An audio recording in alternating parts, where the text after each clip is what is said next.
भारत की रियासत बेंगलोर के शहर वाराणसी के ममूर तरीन शख्स महाश्टा मरूसी ने दावा किया है कि इसकी उम्र 169 साल है।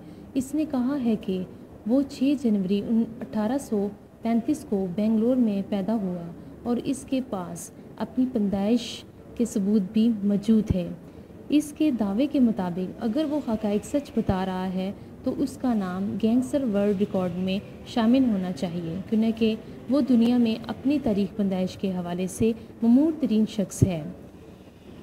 उसने मज़ीद बताया कि मेरे पोते भी अब तक मर चुके हैं। महाश्टा मरूसी ने कहा, शायद इसकी मौत भी भूल गई है, इसलिए इसकी उम्र इतनी तवील है और अब मुझे अपने मरने की उम्मीद भी ख़त्म हो चुकी है। महाश्टा मरूसी ने वाराणसी में 1957 तक एक जूतों की फैक्ट्री में काम किया और वो 122 साल की उम्र में वो इस फैक्ट्री से रिटायर्ड हुआ और एक online website world news report data काम के मुताबिक इसके कागजात तारीख़ी पैदाइश भी इसके दावे की तस्दीक करते हैं कि इसकी उम्र अब 169 साल हो चुकी है।